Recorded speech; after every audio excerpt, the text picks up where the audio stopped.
Hey guys, it's Magaz here connecting you to Airsoft. Today we're taking a look at the G3 cut OpFor trousers from Warfare Media. These are a new item on the market and have just gone from an initial pre-order run, which is where my pair came from, into a general release. As with the rest of the videos in the Pants Party series, we'll be taking a look at the features, quality and overall value of the WM OpFors, and I'll be giving my opinions on them. As with most of the trousers I've reviewed, I have only had my hands on one pair of these trousers. In some cases, I have had several pairs to compare quality and consistency with, but with the WM OpFors, I have only the pair that I bought to base my judgment on. So bear this in mind when you're making your decision whether to buy this or not based on my review. A little history on the pattern before we look at the trousers.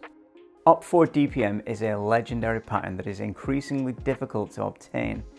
It only saw use at the British Army Training Unit Suffield or BATUS, an immensely large training facility on the Canadian Army's Suffield base in Alberta, Canada. Operating 4 times a year, there was a 30-day training operation called Prairie Fire, in which the current resident OpFor unit, either an infantry battalion or an armoured regiment, would play the Denovian soldiers fighting in a foreign nation called Atropia. These soldiers would wear a blue variant of the standard Woodland DPM pattern in the current PCS combat uniform cut, armed with a variety of weapon systems from the standard issue British L85 to more appropriate enemy weapons including an AK and RPK variants and laser firing RPG replicas. The blue pattern, which was made famous by a Joint Forces blog article which is linked in the description, became much sought after by collectors, airsoft players and camouflage fashionistas alike. Initially, the original blue DPM uniforms were almost impossible to obtain. Most people using the likes of Middle Eastern blue DPM like the Jordanian PSD DPM or Kuwaiti patterns as a stand-in. Eventually, legit Opfor DPM found its way into the surplus market. Despite it being more readily available, it affords a premium price and is only available in the standard PCS cut garments, including PCS trousers, shirt, U-back shirt, smock, helmet cover, and boonie. For people wanting a more modern cut of uniform, heading down the Forbidden Cry route with the likes of USV Gear or Kermas, providing of course you can source some fabric, is the logical route to take. Keep this idea in mind for a future video. Alternatively, an entrepreneur called James appeared in the wild recently, making his presence known in the DPM group on Facebook, asking if people would be interested in a G3 cut trouser in Opfor DPM, which is a no-brainer. Of course people want that. So through his company, Warfare Media, he set up a pre-order for a G3 style trouser in blue DPM, which is what we are taking a look at now. The first thing we will address, some might call it the elephant in the room, is the fabric and the pattern used in the trousers. So if we take a look on the Warfare Media website just here, there is a question that says, "Your reproduction is darker." Warfare Media replies saying, "Opfor DPM owned by the MOD is in constant use. It is issued out to soldiers playing Opfor and collected back in, not like standard uniforms. As a result, they get washed a lot more and in large industrial systems. Not to mention, it's a 10-year-old camouflage and it's not known if any were made after the first batch. As a result, stuff in use by the MOD is faded significantly from its initial shade. The image below shows the shade when it was first issued. We can't justify the extra cost of pre-fading all our products and then charging more. If you want to fade yours, we'd love to see the final result." And then the following image is shown to demonstrate the pattern as it was issued. So for reference, here is the back of my Opfor DPM PCS shirt. So this is what everybody thinks about. What first comes to mind when somebody says Opfor blue DPM, it is this pattern, faded like this nice subtle blue colorway. So this is surplused out. I bought it used. I've worn it a lot since I got it. It's one of my favorite shirts. It has gone through the wash quite a bit, so it has faded significantly and it looks beautiful. But it doesn't look exactly like that photograph on the Warfare Media website. What you probably notice in the background, however, is this much more rich purple-based blue DPM, which matches a little closer to that photograph that Warfare Media posted, because this is Opfor DPM fabric. So this is what Opfor DPM would look like when it's just been made and it's delivered fresh to the Opfor soldiers. Now if we compare it to the Warfare Media pattern, we can see it is still significantly different in color, tone, and shape. So earlier I took some time out to try and find some of these shapes in the pattern, and I've found a couple of them, but it's really hard to kind of match them up because some of them look like they've been badly copied from the original. So if we take a look at this shape here, it's obviously this shape just here, just chunkier. So you can see this has got this, we're going to call it a todger, just sticking out. And on this guy, it's got a big chode. But you can still see this, there would have been a gap running through there. But obviously when they've redrawn this, it's obviously been made a little bit girthier. You can see this line coming up here is obviously this, and then you've got what would be these wings back here, which are kind of all bunched up. But then it doesn't really make sense with the rest of the background colors. So these are obviously slightly different to what's around this. If you take a look, it's just significantly different. This shape here isn't this guy. It's like they've just kind of either had a go at drawing it from scratch or maybe loosely copied it. Like another one I was trying to work out earlier is this trifecta shape just here. At first glance it kind of looks like this shape. If you rotate it to try and match, it's probably should be around there. So it has these guys that come up here like this, but it should have this little aperture just here, but it's got the chungus just here.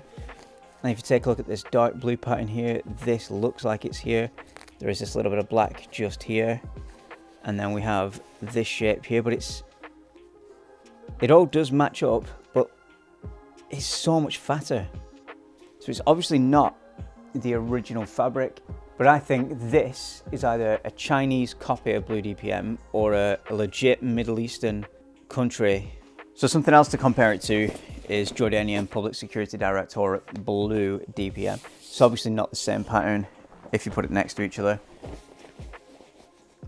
And the shapes don't quite match up the same. If we try and find the trifecta shape or the other shape on here, they don't seem to show up. This is probably the closest we get into that trifecta. It's an interesting pattern in itself. And this does actually look really nice when paired with the Opfor trousers. But again, it isn't a match. So my thoughts are, this is either a Chinese company's copied this pattern roughly and just gone, that's close enough, that'll do. Which in some respects it will. Or this could be another Middle Eastern country's actual Blue DPM fabric. There are a lot of countries out there that have Blue DPM fabric. So on a side note, another piece that I think looks pretty cool paired with is this Kuwaiti Police Academy Blue DPM. So this is reserved just for students in the Kuwaiti Police Academy. You can see some pictures of them knocking about in it. It's a really cool pattern. It's not an exact match, but this blue is getting closer to this blue. This probably has a little more magenta in it than this, but I think when these fade, this will be a nice match for these. It's a fairly nice match now. I'll do some photographs with it eventually, just like a cool blue loadout. I think this is in summer. When I get out and play it, I reckon I'll try running these again with maybe a cool blue homemade plate carrier like this.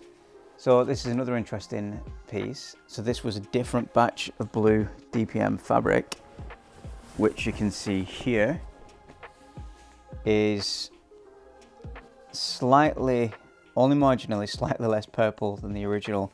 So even though it's not faded and it's brand new off the roll fabric, it does look a little closer to this, but still this is lacking a lot of purple because it's faded.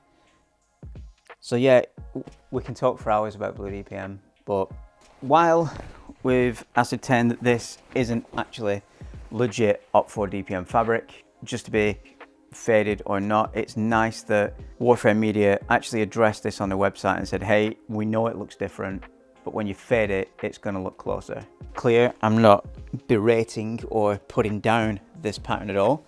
Obviously, I'm a big fan of DPM patterns, and the more I have in my collection, the happier I am. I guess the next step in this review video is we'll come back after I've washed this set of pants maybe 20 or 30 times, and we'll see if they faded. Here's some footage from their first cycle in the washing machine. I have driven my wife crazy over the past few weeks with these trousers going in and out of the wash almost every day. This footage shows them after maybe 20 or so washes in direct sunlight. They have faded quite a bit, with the blacks being more of a charcoal grey than black now. That being said, they still don't quite match the colour of the issue Opfor DPM. This isn't necessarily a bad thing. From a distance you look like a bloke dressed as a British Opfor, but to the more picky DPM connoisseur, it's just not quite the same. It does match really well with the Jordanian PSD smock and isn't too much of a contrast against issue Opfor DPM. The fabric itself is a 50-50 polycotton ripstop fabric. The other elephant in the room, we're going to need a bigger room. While advertised as G3 cut, these trousers aren't a standard G3 design and actually take features from the G2 and G3 enhanced combat trouser. This is not a negative in any way, I just thought it should be pointed out in the off chance that someone ordered them expecting an exact G3 clone to arrive and instead got the Warfare Media cut enhanced combat trouser instead. Now that's out of the way, let's take a look at the features. From the top, we have a thick waistline with 6 belt loops and a standard G3 style Velcro flap closure. The zipper is unbranded and is very smooth. In a slight variation to the standard G3, the frontmost 2 belt loops have a triangular plastic D-ring in the carabiner loop. I'll talk a little more about these later on. The belt loops have bar tacking to reinforce any stress points. The hand warmer pockets are exactly where you would expect them to be and are fairly feature sparse, no reinforced edges for flashlights, etc. Inside you will notice that they are significantly smaller than any other G3 trouser pockets. I use an iPhone 12 Pro Max and I find that it's a little too large for these pockets, whereas it fits fine in every other enhanced combat trouser I own from AliExpress all the way up to Cry. Next down, we have the upper thigh pockets. These are held closed by a single piece of Velcro in the center rather than 2 pieces that is more commonplace in G3 trousers. This means the inside edges of the flaps can lift up and look a little bit odd. Inside, you will find the knee pad height adjustment cord. This is an elastic bungee with slide retainers to hold them in place once adjusted. Usually the end of the bungee would be trimmed and heat treated to prevent fraying. It looks like this was attempted on these trousers, but they have still frayed at the ends. Personally, I removed these from my G3 trousers anyway, as I never use them, and they just take up valuable space in the pocket that could be used for more essential items like jelly beans, small pictures of Rudy Reyes from Generation Kill, or other trinkets. I've just noticed, while we're down here talking about the patterns, an inconsistency in the stitching. You can see up here, this is a thinner gap than here, and this pocket's actually slightly wonky and tapers off that way. So not what I'd expect from a premium brand like Arctis, Cry, Pentagon, USV, Kermaz gear, but for something maybe on the lower end of TMC and Emerson, maybe this is kind of to be expected. The next pockets we will take a look at are the cargo pockets. Externally, these are aesthetically the same as a G3 cargo pocket. Internally, however, they lack the elastic retention loop, which has become a standard accessory on all G3 trousers. At this point, we would normally talk about the accessory pass-through pocket into both cargo pockets that sits just lower than the hand warmer pockets. Take a shot every time I say pocket. However, this has been omitted on the right-hand side pocket and only features on the left side. The rear pockets, which on a G3 trouser would be discrete zippers sat flush with the first piece of stretch fabric, WN opted for a G2 cut rear pocket, using a flap closure and a single piece of Velcro to secure it. I thought it important to point out, one pocket was stitched together and then accidentally stitched through again, making a portion of the pocket unusable. So this here is the inside back pocket. This is the good back pocket. You can see it's got this line going up where the flap actually is. And it's a fairly serviceable pocket, but the other one, you can see while they were bar tacking this top part just here, they hadn't cleared the actual pocket itself, and they have bar tacked straight over it, so it makes this part of the pocket is actually unusable. It's not an issue. I absolutely never use the back pockets anyway, and even if I did, you can still access the entirety of the pocket. It's just that's not ideal. I'm sure any fellow seamsters out there will agree we've all done this at some point and had to go back with a seam ripper to reopen that pocket. Just to touch on the stretch fabric while we are near it, it is a very thin stretchy fabric, most similar to that found on the Viper Elite G2 trousers. The next pockets would be what I call the wankle pockets, my least favourite pockets, but as with the pass-through pocket, one of these has been omitted, leaving only one small ankle pocket on the right leg, rather than the two that all other standard G2 and G3 trousers feature. The knee pad pockets are in the usual place and are backed by our second and final instances of stretch fabric. To touch on that quickly, we don't have any stretch fabric in the crotch area, making the overall cut of these trousers much closer to a G2 than a G3. It's only the pocket placement, knee pad cord placement and knee pad flaps that bring it into G3 territory. The knee pad pockets feature a fold-away flap to allow you to protect the stretch fabric while knee pads are not in use. This is held in place with some very well stitched hook velcro. This is usually an area that most G3 cloths fall short on in quality, but the WM holds up. The corresponding loop velcro on the inside covers the top, left and right sides and will adhere nicely to your Airflex knee pad inserts. Knee pad update. Ignore for a moment how absolutely filthy the trousers are. I have had them out in the field testing them out today. We're going to talk real quickly about the knee pad pocket. I've mentioned this to James, we've had a bit of a discussion about it and I'll let you know what he said in a moment. But if we compare the knee pad pocket to the Cry Precision knee pad pocket, these are legit Cries, and this is the knee pad pocket that all G3 and enhanced combat trouser clones are trying to emulate. We'll see that these are, if I measure from the top to the bottom here, 10 centimeters or 100 mil. If we take a look at these guys from top to bottom on mine, they are 80 mil, so 8 centimeters. If we take a look at we've got a pair of Emerson trousers just here. These are 95, so closer to Cry. And then we've got a pair of C222s here, which are 90, and it's a kind of different shape entirely with C222s. And then I'm wearing the USV Forbidden Cries right now, which are 100. So there's a wide gamut of sizes, but the general consensus is if you want your Airflex knee pads to fit, 100 without a doubt will allow them to fit, and then 90 around that size, they're gonna fit. So I'm bringing this up because I've had issues trying to put any kind of knee pads in this. These are the knee pads that I use predominantly. These are Emerson, these are older Emersons before they had the little logo on the front. And these grey ones are the ones I like to wear in most of my sort of odd coloured kit, so they kind of suit the blue quite nicely. These will not fit in this set of trousers. So I talked briefly with James about this and brought this up to him. He said it's curious because the knee pads that Warfare Media sell are Emerson knee pads, so they should be this size and they should fit in this because he tested them as we were talking and they fit in his knee pad pockets, which is pretty interesting. But he measured his knee pads, or the trousers that he had, at 85 mil. So I don't know if this particular pair is just off spec by 5 mil, which makes it just that little bit too small to fit.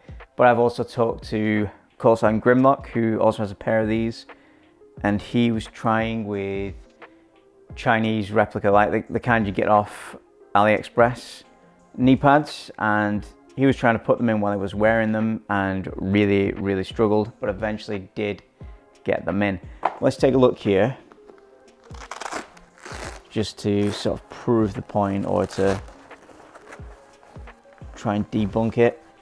We've got the flap out of the way. So normally the way I approach this is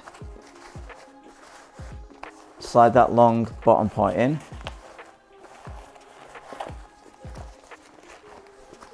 Get that all the way down there.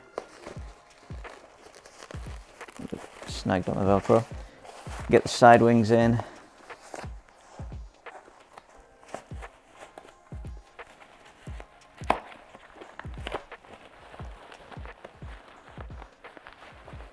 Alright, so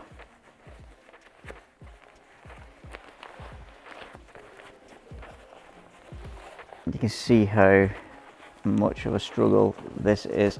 So when I did talk to James, he mentioned that he had deliberately made them slightly smaller because he'd experienced issues in the past with his knee pads being ejected from, say, like the C222 Ranger trousers, and wanted to kind of combat that issue with these pants. Now that's kind of in, but I wouldn't run that because there's no way I can get the side wings into the right spot to Velcro in, and they're just not going to hold in. So personally, I don't think these Emerson knee pads are going to fit, but good news, we also have some TMC Airflex knee pads. Now these are, I think these are generally a better quality knee pad than the Emerson. This is thicker, harder, everything about them is thicker. So I don't think these are going to fit at all. Because the actual Airflex part, the neoprene part is thicker, it does make it easier to actually get that bottom part in, the side wings in, but now get in. Yeah, this is not happening. I can't get the top part in at all. They're absolutely not going in that. So TMC aren't going to fit. So we'll check that. It's TMC G3 knee pads. Then we have Viper knee pads. These are really used and abused now. These come with the Viper Elite G2s. So these are probably like the lower quality knee pads, but they've seen some action. They've seen some action.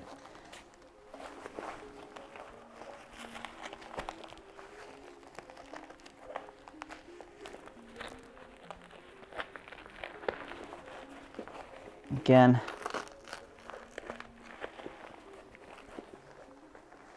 this is an absolute fight. Get up in here.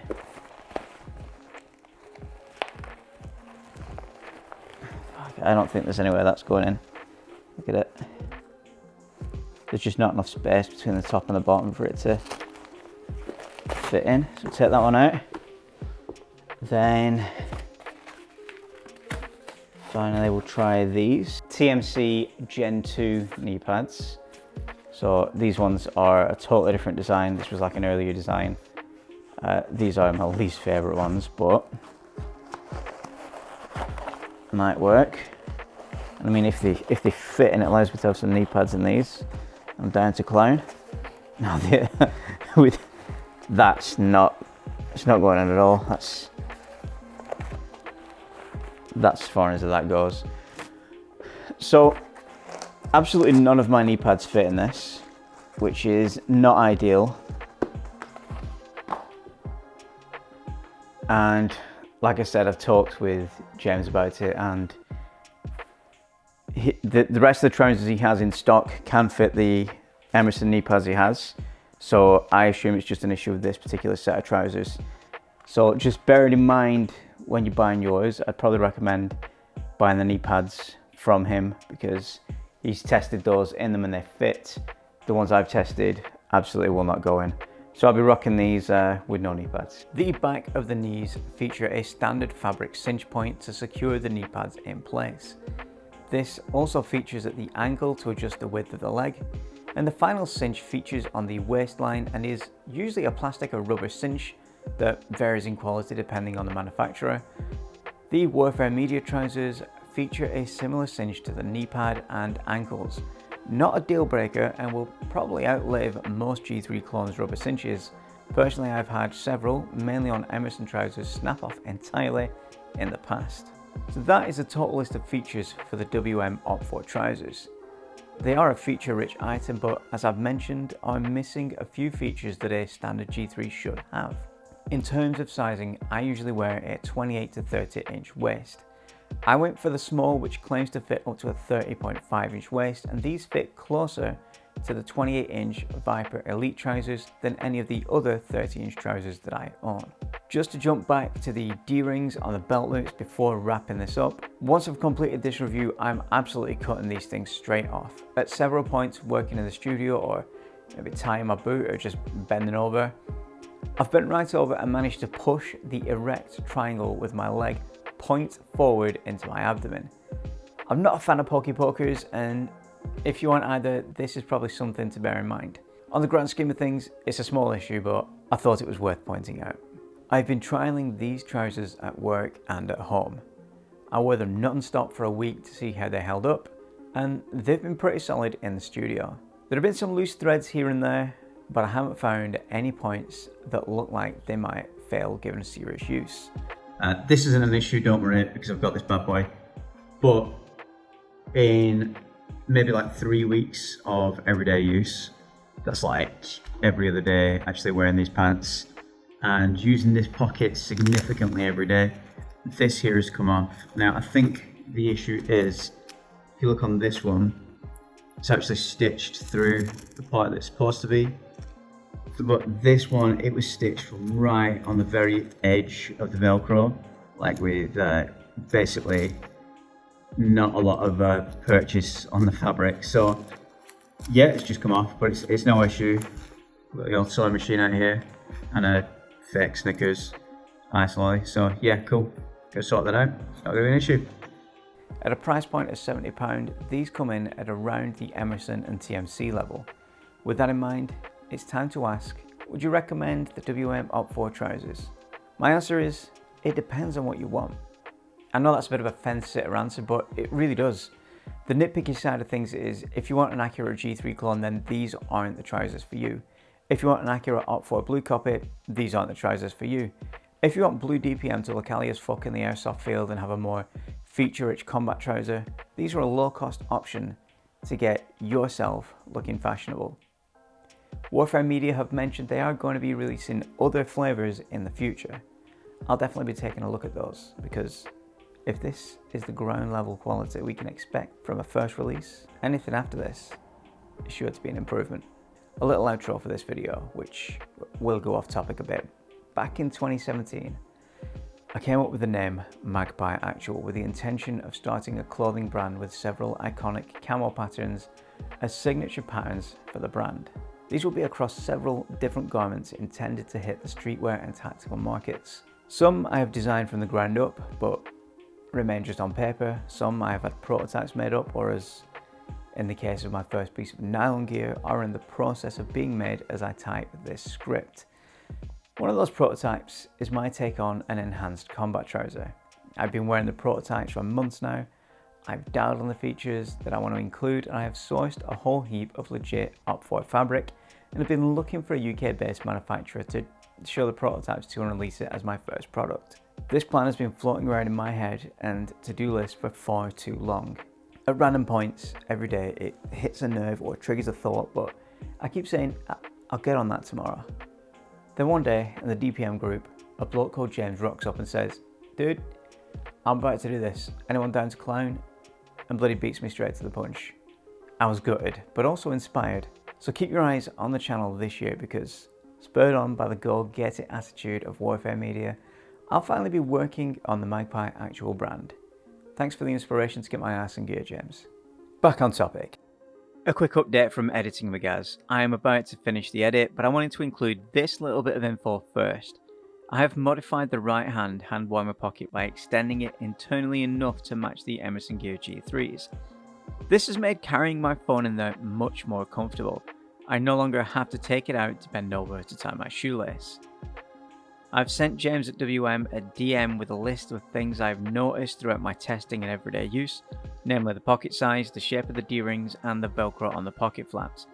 His reply was very positive, with him hoping to get these issues rectified for the next run of trousers. This is a great sign. It shows how much he cares about the product he's selling, and that future iterations of the Warfare Media combat trousers will be improved upon. If you have any questions about my experience with the Warfare Media OpFor trousers, drop them down below and I'll do my best to answer them. If you want to support the channel, go ahead and hit that like and hit the subscribe buttons. But if you want to be a Gucci as fuck LARP god and back the channel like these guys and see your name up at the end of every video going forwards, then head over to patreon.com/cvmpc and jump on board. Thanks for watching. If you want to see more G3 reviews, check out the Pants Party playlist right here, and all the other video reviews are down here. As always, I'm Magaz, and remember kids, the air may be soft, but our balls are hard.